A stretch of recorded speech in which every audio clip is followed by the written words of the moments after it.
천지와 동일체하여 천지중심종 천지원기하심종 사여의하심종 천지와 동일체하여 천지중심종 천지와 동일체하여 천지중심종 기원문 천지하감지위 부모하감지위 동포응감지위 법률응감지위 거룩하신 도신불 사오시여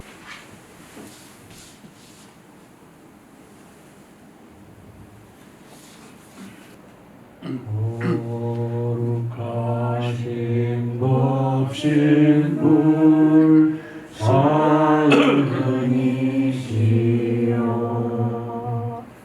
우리들의 이론상 소원문 이러는 나나도 나는 입정처리요 유조의 생사문인 마전기 문어동포 법률의 본원이요 재물유사 법무중생 새로운 힘을 챙겨서 내년을 대비할 수 있도록 해주셔서 너무나 감사드립니다. 아름다운 사람이 머물러간 자리는 그 자리는 떠난 뒤에도 아름답습니다. 그저 한 번이라도 다시 볼 수 있다면 볼 수만. 반갑습니다. 오늘 이렇게 만난 것도 정말 인연인 것 같아서 너무 좋고 반갑습니다. 오늘 이제 법회 이렇게 함께 이제 하시면서 그 느꼈던 여러 부분들이 있으셨을 거예요. 그냥 편하게 뭐 어떤 느낌이고 어떤 부분이 마음에 와 닿는지 그런 부분 그냥 편하게 말씀을 한번 해주셨으면 좋겠네. 원불교에 대해서는 제가 예전부터 한국 민족 종교들 중에서 좀 관심이 있었지만 이런 법회에는 참석해 본 적은 없었어요. 익산갈지도 다녀와 본 적도 있고. 그래.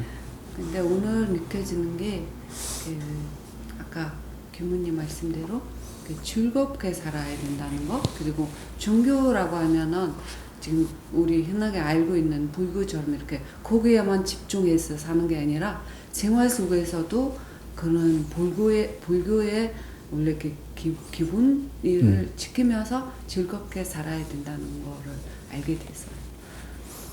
그래도 좀 핵심적인 부분은 그래도 파악을 하셨네요. 인상이 너무 좋으셔. 다 저뿐만 아니라 다 사람들이 좋아하실 것 같아. 인상이 좋죠. 교수님, 이렇게 원불교의 법회는 무슨 의미가 있나요? 법회는요. 이제 아까 좀 얘기했다시피 한자 뜻인데 법은 이제 불법을 의미합니다.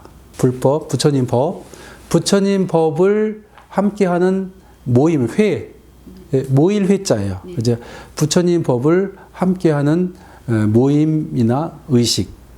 그러다 이렇게 법회는 그런 의미가 있다. 이렇게 부처님 법을 함께 우리가 마음으로 받아들이고 또 그런 그 부처님 법을 함께하는 그런 공부하는 그런 의미가 있고, 좀 더 이제 구체적으로 말씀을 드리면은 원불교 법회는 부처님 은혜와 법을 이렇게 함께하고 이렇게 느끼고 그런 부분도 있지만은 이 법회를 통해서 훈련하는 부분이 있습니다. 훈련은 내가 부처님 법으로 익어가는 훈련. 그래서 왜 그 훈련을 할까요? 왜냐면은 내가 일상생활에서 활용하기 위해서. 부처님 법을 그냥 법당에 와서 부처님 법을 이제 기도하고 부처님 법으로 우리가 하고 그렇게 해서 거기서 그치는 것이 아니라 이 부처님 법을 생활에서 활용을 하려면은 내가 법회가 아니더라도 일상생활에서 내가 그걸 하면은 또 부처님 은혜와 부처님 위력을 이렇게 받을 수 있기 때문에 어디서든지 그렇게 할 수 있도록 훈련하는 그런 부분도 있습니다. 훈련을 해서 내가 익힌 거를 내가 법회를 통해서 얻은 여러 가지 이제 느낌이나 깨달음이나 편안함이나 이런 것들이 이제 생활에 이어지는 부분도 있고, 그거를 훈련을 해서 일상 생활에서 내가 법회가 아니더라도 내가 부처님 은혜하고 위력을 내가 법회 시간에 똑같이 활용을 해서 내가 얻을 수 있도록 그러니까 생활 속에서 부처님 법을 얻을 수 있도록 법회를 통해서 훈련을 하는 거죠. 훈련을 해서 그걸 활용을 하기 위해서 그래서 법회를 하는 겁니다. 원불교 교도가 되면은 법회에 꼭 참석해야 하나요? 그리고 혹시 여러 가지 나름 지켜야 하는 기본들이 있는지요? 예, 그 이제 어느 종교든 이제 그 종교의 그 신앙 생활을 하고 그리고 그 종교를 그 보이지 않는 그 우주의 은혜를 내 안에 잘 수용하려면은 정기적으로 이루어지는 그 이제 법회라든가 미사라든가 예배라든가 이런 것에 이제 참석하는 것은 그 종교인으로서의 의무예요.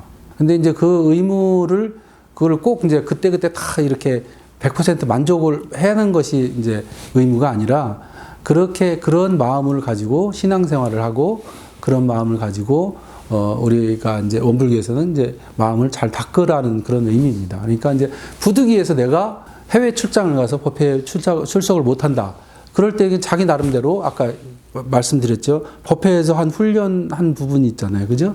기도하고 이런 부분을 우리는 스스로 원불교 성직자만 그렇게 하는 게 아니라 누구나 다 가정에서도 할 수 있도록 그렇게 하는 거예요. 그러니까 내가 법회에 참석을 못 하더라도 내가 당한 그 임지에서 내가 처한 그 거기서 그 법회의 그런 의식이라든가 이런 부분을 간략하게라도 거기서 내가 법회의 그런 은혜와 위력을 얻을 수 있으면 이제 법회에 참 함께 할 수 있다는 거죠. 그렇게 했기 때문에 우리가 100% 그 현장에 그 시간에 꼭 있는 것만 그런 것이 아니라 가능하면 그렇게 할 수 있으면 그렇게 하고 그렇지 못할 경우라도 내가 있는 현장에서 법회를 볼 수 있도록 그렇게 하는 것이 이제 첫 번째가 그 법회에 이제 잘 참석을 해야지 내가 참석을 해서 늘 그 기운을 내가 잘 받아야지 그것이 신앙생활도 잘 되고 그러잖아요. 그죠?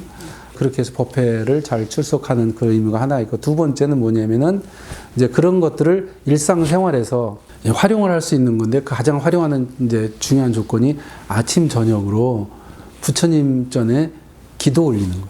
네? 아침 저녁으로. 그런 거 많이 보셨지 않았어요? 그 이제 동남아 같은 경우는 특히 그런 거 잘 돼 있는데 집집마다 이렇게 모셔놔서 부처님을 네, 몽골도 똑같아요. 그러죠. 모셔놓고 아침에 일어나면 제일 먼저 이렇게 깨끗하게 하고 그 다음에 불 켜고 자기가 소원하는 걸 빌잖아요. 그죠? 근데 이제 원불교는 자기가 소원하는 거 비는 거 이외에도 자기 마음을 잘 닦을 수 있도록 내 마음을 닦아서 내가 그 중생에서 벗어나 부처님이나 보살님들의 그런 삶을 살아갈 수 있도록 해주십시오. 이렇게 하는 거예요. 그래서 이제 아침하고 또 오늘 하루 그렇게 잘 보낼 수 있도록 일심으로 그렇게 하고 그 다음에 낮에는 이제 우리가 수행을 하고 마음 공부를 하는 것이 앉아서 선만 하고 뭐 부처님 법만 이렇게 하는 거 아니라 우리가 일상생활을 하면서도 마음을 우리가 일심으로 잘 챙겨서 이제 원불교에는 그걸 이제 시간에 관계없이 이 마음을 닦는다 그래서 무시선이라고 해요. 무시선.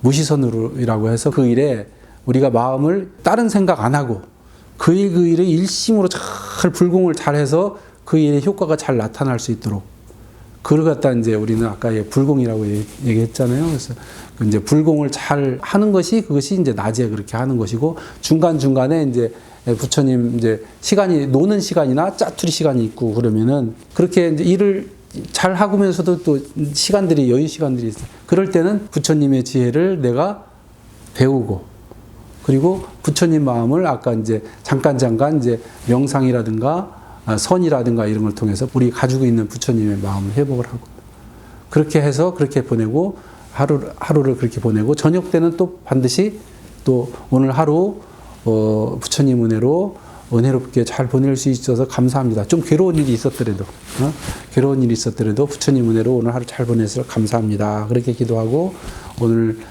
잘 편하게 자고 내일 또 새로운 힘을 얻어서 잘 할 수 있도록 그렇게 아침 저녁으로 아침에 일어나자마자 그렇게 하는 거 자기 잠자기 전에 모든 일 다 해놓고 잠들기 전에 또 기도하는 거 그래서 이제 그거를 아침 저녁 기도라고 이렇게 얘기하고 그게 두 번째 의무고 세 번째는 뭐냐면은 부처님이 은혜를 함께 하려면은 이게 이제 유지가 돼야 되잖아요. 그죠?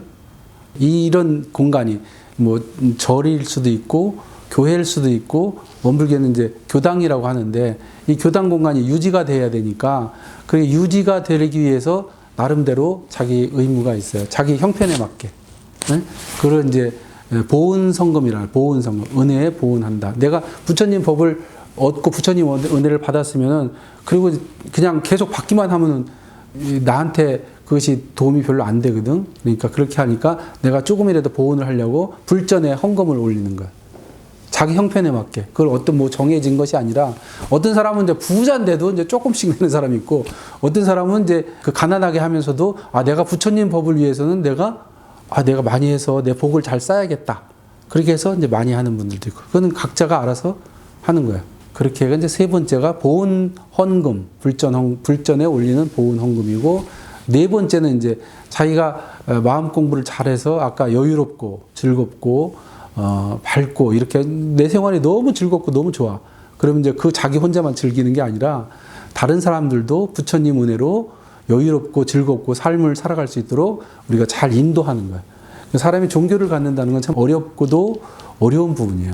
왜냐하면 각자 살아온 과정이나 이런 것이 다 틀리기 때문에 종교를 갖는 어려운 부분이에요. 하지만 내가 이 신앙을 통해서 얻은 마음의 편안함과 즐거움과 그리고 새로운 힘을 얻는 이런 너무 좋으니까 자기 혼자만 하지 말고 이 옆에 가까운 인연 있는 사람들을 챙겨서 그 사람들이 신앙생활을 잘해서 또 그 사람도 마찬가지로 마음의 여유로움과 마음의 즐거움과 새로운 힘을 늘 얻을 수 있는 그렇게 인도를 해주는 거. 그게 이제 연원이라고 해요. 연원. 그래서 네 가지가 원불교 의무인데 대체적으로 이제 법회 출석이라든가 뭐 심고 이런 부분들은 하고 보온 헌금까지 잘 해요. 근데 이제 자기가 마음 공부를 잘한 사람들은 연원을 잘 만들어서 이렇게 부처님 법으로 인도하는데 그렇지 않은 사람들은 그냥 그냥 법회 출석하고 자기 혼자 아침 저녁 기도하고 그리고 이제 조금씩 이제 헌공하고 그런 분들이 상당히 되죠. 원불교가 다른 종교들 비해서 가장 큰 장점이라고 하면 뭐를 말씀하실까요? 제일 큰 장점은 이제 저는 그렇게 생각을 합니다. 다른 종교들은 이미 수천 년 전에 종교를 열으신 분들이 종교를 열고 수천 년 역사를 흘러오면서 예수님이나 부처님이나 알라나 이분들의 어떤 충분한 그런 어떤 마음의 매나 이런 경륜이 충분히 실현되지 못하는 부분이 많아요. 우리 원불교를 만드신 부처님은 지금 나오신 지 얼마 안 됐고 그리고 이 시대에 맞게 교리를 만드셨어요. 과거 예수님이나 부처님이나 그 당시 상황에 맞게 사람들한테 이제 그걸 했잖아요. 근데 지금 원불교를 만드신 부처님은 우리 지금 현대 과학이 급속도로 발달을 하는 이 시대에 사람들이 누구나 우리가 생활에서 활용할 수 있도록 교리를 만들었어요. 그리고 대체적으로 보면은 경전들이 그 예수님의 말씀을 성경에 이제 실었고 부처님의 말씀을 불경에 실었고 또 공자님이나 성현들의 말씀을 유교 경전에 실었어요. 원불교의 저기는 실은 부분도 있지만은 이 부처님 자체가 스스로 이 경전을 만들었어요. 그러니까 더 정확하고 더 많은 사람들이 부처님의 은혜를 입을 수 있도록 그렇게 만든 거예요. 그렇게 해서 지금 보면은 옛날하고는 완전히 다른 세상 아니에요. 지금 과학이 발달해서 옛날하고는 완전히 다른 세상이 전개가 됐잖아요. 그래서 이 원불교를 만드신 이 부처님이 세상을 보니까 이제 우리가 우주의 근본적인 그 자리, 우주의 근본 바탕이 있어요. 그 바탕 자리를 우리가 그 자리에 그 은혜와 위력을 얻도록 그 신앙을 하는 거거든. 그 우주의 근본 바탕되는 자리를 기독교에서는 하나님이라고 해요. 하나님이라고. 불교에서는 뭐라고 할까? 부처님, 그렇지. 이슬람교에서는 알라. 이것이 표현만 들으지 우주의 근본 자리는 본래 하나로 다 감싸고 있다. 그래서 원불교에서는 그 자리를 어떻게 말로 표현을 다 못하는데 그거를 우리들이 이해하기 쉽고 접근하기 쉬운 형상적으로 만든 것이 저세. 우주의 근본 자리는 텅 빈 가운데 무한한 광명과 은혜로 함께하고 있다. 그래서 그게 눈에 보이지 않는 거지만은 사람들이 이해하기 쉽게 그렇게 해서 저렇게 이론상을 모셔놓은 거예요. 저것이 부처님의 성품짜리고 그리고 이제 그거를 표현을 하셨는데 뭐라고 표현하셨냐? 우주의 모든 존재의 근원이라 딱 그랬어요. 우주의 모든 것들을 모든 것에 다 바탕에서 함께하고 있는 근원, 무한한 은혜와 이력을 함께하고 있는 바탕인데 그걸 이제 하나님이라고 하고 부처님이라고 하고 호칭하는데 이거를 간단하게 요약을 하셨어요. 우주의 모든 존재의 바탕이다. 바탕이고 이 존재를 모든 부처님, 모든 예수님이나 이런 분들이 그 자리를 깨달아서 거기에 하나가 됩니다. 모든 부처, 모든 성인들이 그 자리에 하나 돼서 거기서 나오는 은혜와 이력을 활용을 해서 고통받는 사람들을 구원해 준 거예요. 그렇게 구원해 주고 근데 그것이 모든 부처와 모든 성현들의 마음으로 깨달아서 하나 돼서 얻은 것이고 그래서 이제 부처님이나 예수님 뒤에 보면 그림에 나오면 광채가 있죠. 환한 광채가. 그죠? 그겁니다. 바탕이 그거예요. 그 바탕에서 거기서 그 이제 하나 되신 거예요. 그렇게 되어 그것이 우리 모든 사람들 마음 저 바탕에도 그것이 함께하고 있다. 함께하고 있는데 모르고 있다. 그래서 그거를 밝혀 놓으시면서 원불교가 왜 생겼냐 이런 부분은 이 새로운 세상이 됐는데 새로운 개벽 세상이 됐는데 과거의 종교 가지고는 한계가 있다. 예? 한계가 있고 실생활에서 우리가 사람들이 활용을 해야 되는데 그것이 한계가 있기 때문에 과거에 만들고 과거의 언어고 과거의 어떤 행위고 이런다 보니까 한계가 있다. 그래서 그거를 지금 사람들에 맞게 누구나 다 활용을 해서 부처님의 보이지 않는 부처님의 은혜와 위력을 얻을 수 있도록 하죠. 그래서 원불교는 이 시대에 맞게 시대와 그리고 생활에 맞게 그리고 누구나 다 사용할 수 있게 대중화 모든 사람들이 누구나 다 아무나 다 이 진리만 알고 진리를 알아서 활용을 할 수 있도록 그렇게 하는 것이 이제 원불교가 열리게 된 종교예요. 지금 이제 상황을 보면은 한국을 포함한 어느 나라든지 간에 보면은 사람들의 정신이 너무나 약해졌어요. 정신력이 너무 떨어졌어. 과학이 발달한 반면에 정신력이 너무 떨어지다 보니까 떨어진 그 정신력 때문에 사람들이 너무나 고통을 당해. 그러니까 이 고통에서 벗어나게 아까 얘기했대로 마음을 잘 닦고 힘을 길러서 우리가 물질을 이렇게 활용하는 사람이 돼야지 이런 끌려다니지 말아라. 노예가 되지 마라. 그렇게 해서 이제 생기는 시대화, 생활화, 대중화 이렇게 해서 하면서 이제 원불교라고 왜 원불교라고 했냐면은 이제 대종사님이 깨닫고 나서 보니까 세부처님이 깨닫고 나서 보니까 아 내가 깨달은 걸 이미 앞에 성인들이 깨달으셨구나. 부처님이나 예수님이나 공자님이 다 깨달으셨구나. 그런데 불경을 딱 보니까 불경 안에 금강경이라는 아주 그 불교 최고의 경전이 있어요. 그 경 안에 부처님이 말씀하신 내용이 앞으로 나보다 더 큰 부처님이 나오셔서 이 세상에 수많은 중생들을 구원하리라. 그 내용이 있어요. 그 금강경 내용이 있습니다. 그 내용을 그걸 일반 사람들을 그 부처님을 뭐라고 얘기하냐면은 미륵불이라. 미륵불 들어보셨어요? 미륵 부처님이 나오셔서 앞으로 고통에서 헤매는 수많은 사람들을 구원해 내리라. 그 내용이 있어요. 미륵 부처님. 당신이 그걸 직접적으로 내가 뭐 미륵이다 그런 게 전혀 하신 말씀은 없는데 내가 부처님의 그 경전 내용을 보니까 부처님 경전에 내가 부처님의 어떤 인연이 아주 깊어서 앞으로는 불교를 주체 삼아서 불교 아까 말씀드렸다시피 불교가 여러 개 좋은 것들이 많아요. 다양하게. 근데 이제 한계점이 있다는 말씀을 드렸잖아요. 왜냐면 몇천 년이 흘리다 보니까.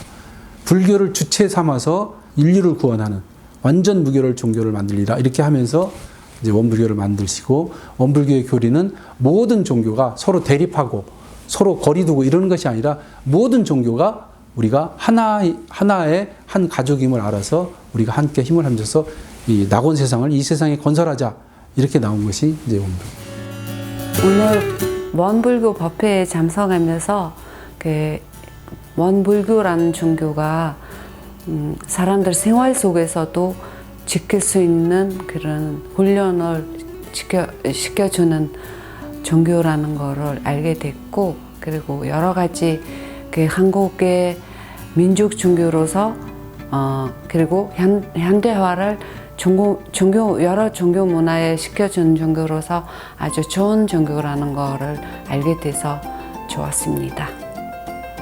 찾아간 한국의 종교 문화 체험 오늘은 원불교 편이었습니다.